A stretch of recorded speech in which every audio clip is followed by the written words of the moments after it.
Hello students, welcome back to the another amazing question जो कि होगा हमारे पास यहाँ पे क्वेश्चन नंबर थर्ड को पढ़ लेते हैं एक बार। Diagonal AC and BD of a trapezium ABCD with AB is parallel to DC intersect each other at point O. Okay, using a similarity criteria for two triangles show that OA upon OC equals to OB by OD. ये हमें show करना है। अब trapezium का property हमें पता है बच्चों। ओके, ट्रैपीजियम क्या होता है? जहां पे पेयर ऑफ साइड्स पैरेलल होती है, अपोजिट पेयर। ठीक है, और यहां पे दिया भी है वो कौन सा है? AB is parallel to CD। Okay, यहां पे AB पैरेलल है आपके पास किसके बच्चों? CD के। तो यहां पे मैं पैरेलल का साइन निकाल लेता हूं। दो डायगोनल्स भी हैं, AC and intersecting at point O। अब यहां पे क्लियरली मेंशन है कि हमें सिमिलैरिटी क्राइटेरिया यूज करना है। अब ऐसा एग्जामिनर ने क्यों कहा? क्योंकि हम इस क्वेश्चन को एक और कंसेप्ट से बना सकते थे जो हमने लास्ट एक्सरसाइज में बनाया है with the help of PPT। Okay, लेकिन यहां पे हमें क्लियरली सिमिलैरिटी का यूज करना है। क्वेश्चन इंपॉर्टेंट है बच्चों और अमेजिंग भी है। तो यहां पे क्वेश्चन पे फोकस करेंगे और उसके बाद यहां पे प्रूव करेंगे OA upon OC equals to OB by OD। ठीक है, तो यहां पे अगर हम ट्राइंगल देखें, OA किस ट्राइंगल में आ रहा है? AOB ट्राइंगल में आ रहा है। OC किस ट्राइंगल में आ रहा है? DOC ट्राइंगल में आ रहा है। तो मैं यहां पे दो ट्राइंगल्स को पिक कर सकता हूं, AOB एंड COD। क्लियर हो गया? तो यहां पे लिख लेते हैं, in triangle AOB triangle COD। Clear हो गया class? In triangle AOB and triangle COD। I hope यहां पर सबको क्लियर हो गया होगा कि मैंने क्यों ये दो ट्राइंगल्स लिए हैं।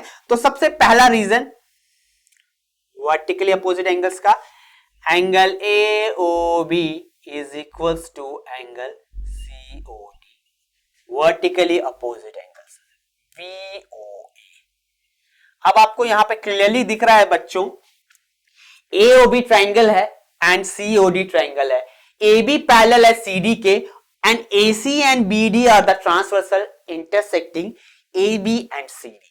तो जब आपके पास AB और CD पैरेलल होंगी और AC ट्रांसवर्सल होगा तो आप कह सकते हो ये वाला एंगल BAO किसके बराबर हो जाएगा? Angle BAO equals to angle DCO। Reason, alternate interior angles या इंटीरियर ऑल्टरनेट एंगल्स। क्लियर हो गया? Z टाइप का शेप बनता है तो ऑल्टरनेट पोजीशन पे एंगल्स इक्वल होते हैं। कब? जब पेयर ऑफ लाइंस पैरेलल है। तो यहां पे लिख रहा हूं दूसरा रीजन बच्चों, angle BAO equals to angle DCO, alternate interior angles. तो अब ये दो ट्राइंगल्स हमारे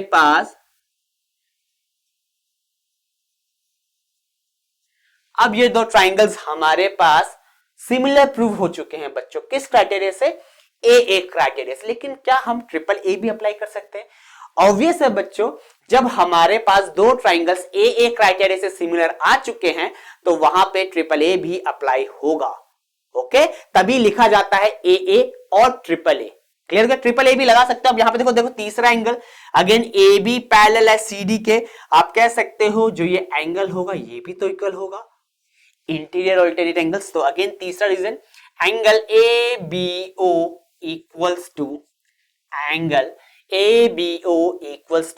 एंगल ODC या CDO। Again the same reason, alternate interior angle. Clear हो बच्चों?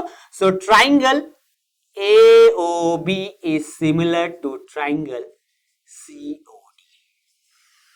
ओके, अब AO का जो वैल्यू होगा वो सिमिलर हो जाएगा किसके बराबर बच्चों? That COD। क्लियर हो गया? यहां पे आपको दिख रहा है दोनों ट्राइंगल सिमिलर हो गए। अब हम ये कैसे प्रूव करें? आपको पता है जब दो ट्राइंगल्स आपके पास सिमिलर होते हैं तो उनकी करस्पॉन्डिंग साइड्स क्या होती हैं बच्चों? प्रोपोर्शन में होती हैं। अब आपके मन में डाउट आएगा, सर अगर हमारा सिंबॉलिक नोटेशन गलत हो तो हम क्या करें?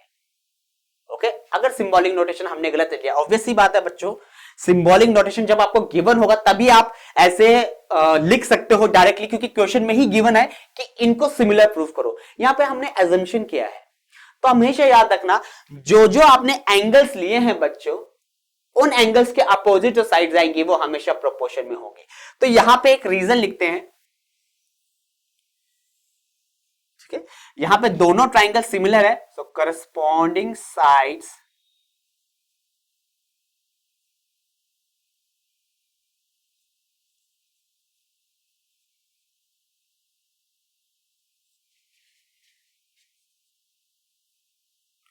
of similar triangles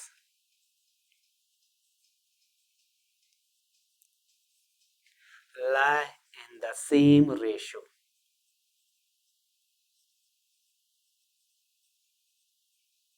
Yeah, corresponding sides of similar triangles are proportional and the same ratio or proportional. अब ये मैंने स्टेटमेंट लिख लिया। अब यहां पे देखते हैं वर्टिकली अपोजिट एंगल्स के अपोजिट साइड कौन सा था बच्चों? पहले वाले ट्रायंगल में ए बी है, तो दूसरे ट्रायंगल में देखो वर्टिकली अपोजिट के अपोजिट साइड कौन सा एंगल के? सी डी है, तो A B upon C D equals to, clear हो गया? यहां पे ऑल्टरनेट इंटीरियर एंगल्स के अपोजिट साइड कौन सा है बच्चों? पहले वाले ट्रायंगल में बीओ, अब दूसरे वाले ट्रायंगल में BAO, that's equals to DCO OD equals to, अब बचा कौन सा साइड है बच्चों? एओ या ओए अपॉन सी। आपको प्रूफ में क्या लाना था? OA upon OC equals to OB upon OD, और ये कौन सा पार्ट है बच्चों? ये वाला पार्ट है। तो यहां पे लिख सकते हो ओए upon OC equals to OB upon OD, hence proved.